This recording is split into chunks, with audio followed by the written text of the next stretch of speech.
Hoje eu vim falar sobre um assunto que pra mim é muito forte e eu sei que vocês precisam ouvir. Hoje eu vim falar sobre o meu testemunho.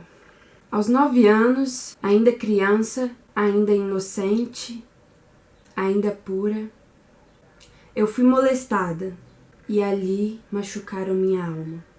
Mal sabia eu o que aquilo poderia acarretar durante toda a minha vida. Eu sempre me culpei desde aquele dia então, porque eu não gritei, porque eu não fiz nada, porque eu não contei pra ninguém, por que eu só fugi? Será que eu tô sendo tão culpada assim?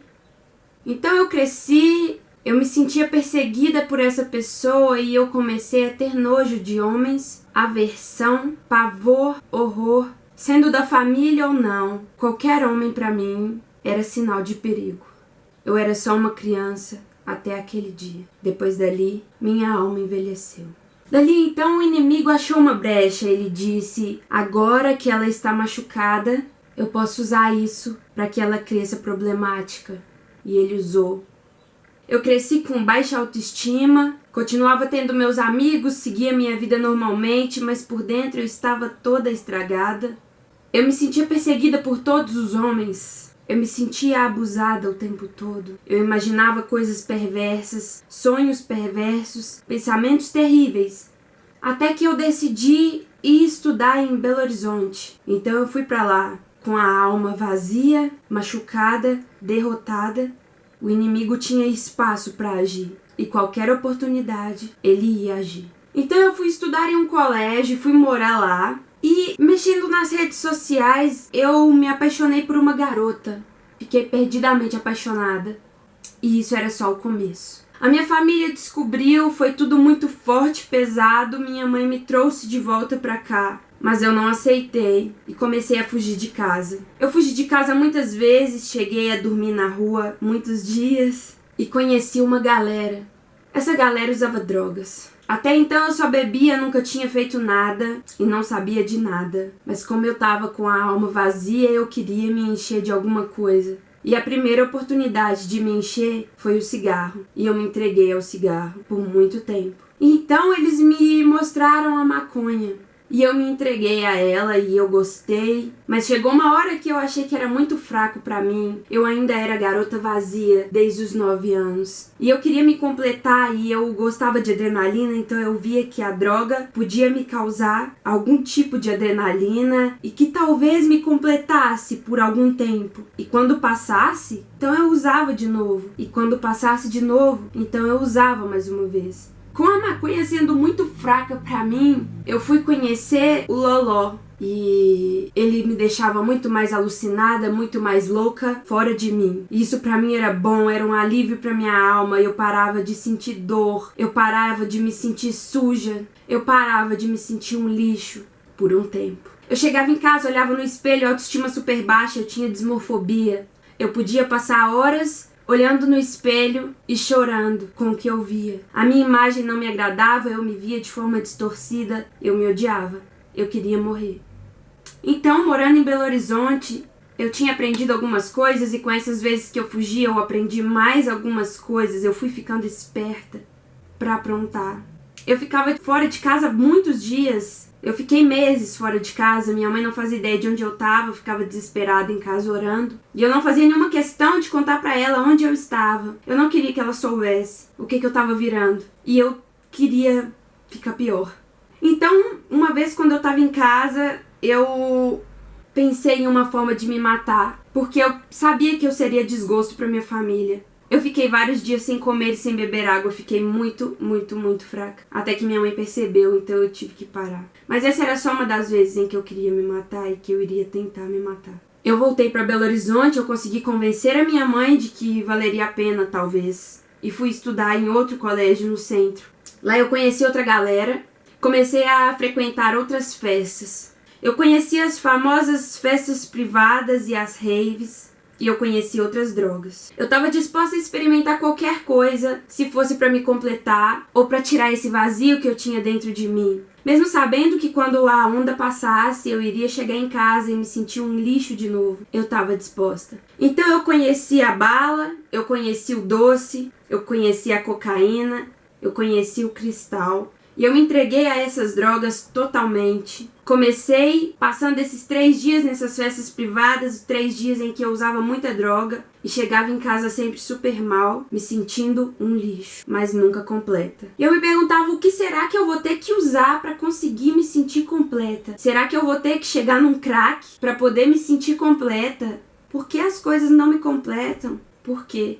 É o que eu me perguntava. Na internet, eu exalava felicidade, era conhecida, as pessoas gostavam muito de mim, ou pelo menos pareciam gostar da imagem que eu passava, da Marina vulgar, da Marina louca, sempre drogada, da Marina corajosa e da Marina que era má influência. Porque naquele momento eu já não era mais influenciada por ninguém. Eu era influenciadora de pessoas. Eu influenciava. Eu fiz muita gente experimentar muita coisa. Assim como um dia me fizeram experimentar também. Chegou um tempo em que eu comecei a matar as minhas aulas. Os meus amigos me buscavam pra poder usar droga dia de semana, porque pra mim fim de semana tava sendo pouco demais. Chegou um tempo em que eu tinha droga comigo pra usar a qualquer momento do dia, assim, numa boa, só pra sentir alguma coisa, só pra ver se alguma coisa me completava. Em uma festa, eu conheci um cara. Só conheci, não chegamos nem a nos falar. Fiquei apaixonada por ele e nesse dia eu tava muito louca. E ele ficou na minha cabeça. Enfim, nós conversamos, começamos a nos relacionar. Só nos falando mesmo, sem ter nada. Até que a gente se encontrou e a gente viu que a gente combinava e começamos a ficar. Então eu comecei a viver 2 vidas. Uma, quando eu tava muito louca nessas festas, nas raves, ou mesmo dentro de casa.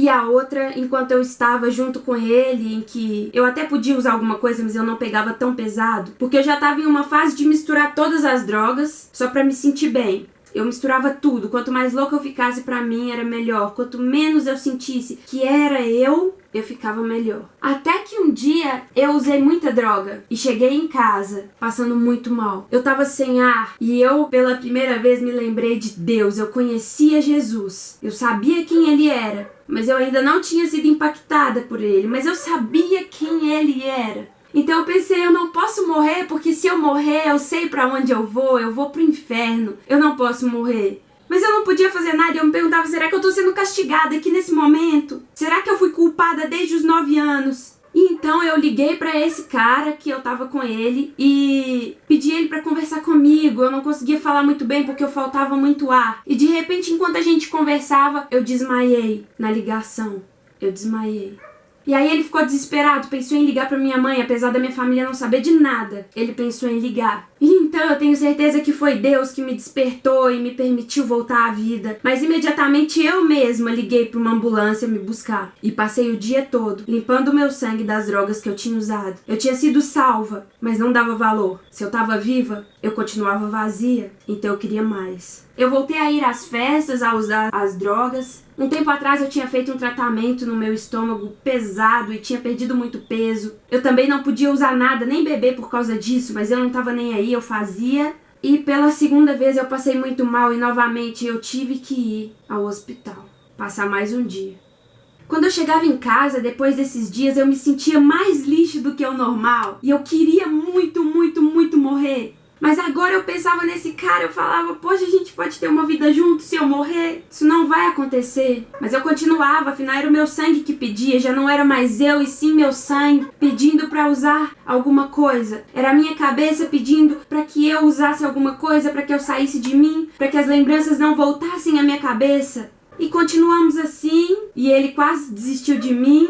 Eu sabia que eu já tinha sido salva uma vez por Deus, pois eu tive um acidente de carro muito nova e Deus não me permitiu morrer, porque eu pulei do carro em movimento, mas se eu tivesse ficado lá, eu teria morrido. E nessa segunda vez que eu fui parar lá, eu comecei a pensar se não era Deus me salvando dessas coisas. E eu pensava, será que eu mereço? Depois de tudo que eu fiz e faço, será que eu mereço? Acho que eu não mereço. Então eu continuei, eu disse, ele tá enganado de quem eu sou. Que boba eu, pensando que Deus se enganava com alguém.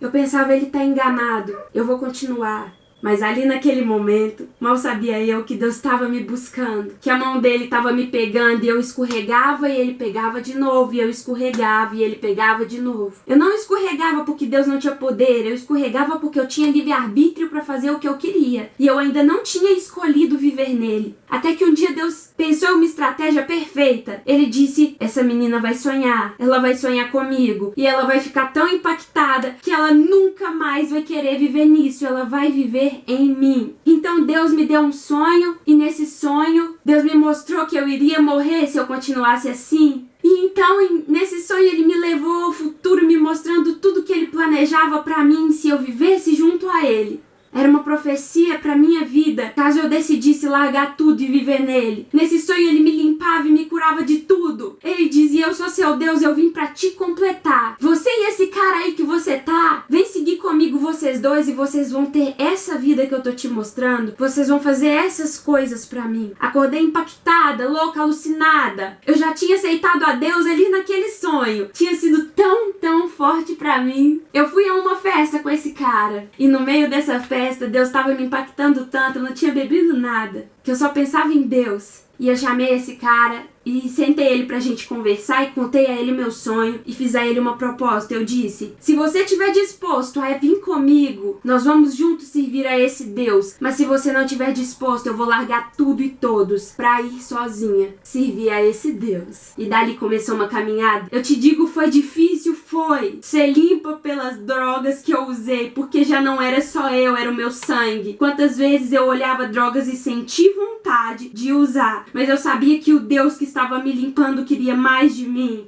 E eu me permiti cada dia mais, e a gente foi se permitindo, ele também se permitiu cada dia mais. E a gente começou a ser ousado. E esse mesmo Deus que nos limpou veio nos capacitando para que a gente falasse sobre a nossa vida. E hoje eu digo: eu sou um milagre. Eu sou um milagre de Deus. A minha vida é um milagre. Eu espero que esse vídeo tenha te tocado, para que você conte sobre o seu maior milagre, o seu testemunho. Eu tenho vivido verdadeiramente com Deus e finalmente a minha alma está completa. Meu coração já não sofre mais todas as coisas que sofri e o inimigo já não tem mais poder para vir sobre mim, porque o sangue de Jesus me lavou, me limpou e fez de mim pessoa nova e transformada. Eu te agradeço, Deus, por tudo, Pai, porque o Senhor é grandioso. É tremendo. Espírito Santo, eu te agradeço por ter ministrado aqui em mim todas as palavras que as pessoas precisavam ouvir, por ter me capacitado de coragem para que eu falasse ao mundo o que é que o Senhor fez comigo, o que é que a sua glória fez em mim, o que é que a tua graça fez para me alcançar. Obrigada, Senhor. Muito obrigada, Senhor. Você mudou a minha história e fez o que ninguém podia imaginar. Você acreditou e isso é tudo. Só vivo pra você, Deus. Eu não sou desse mundo. Fiquem na paz, na graça de Deus. Eu espero que vocês tenham gostado desse vídeo e da minha blusa que fala: tudo conspira a favor de quem pira por Jesus. É isso aí. Conte sempre o seu testemunho, porque ele é o seu maior milagre. E eu sou um milagre por ainda estar aqui, porque se não fosse Deus, eu já teria ido embora sem cumprir os meus propósitos. Um grande beijo, uma semana abençoada pra todos vocês. E é nóis, garotos. Falou, manos!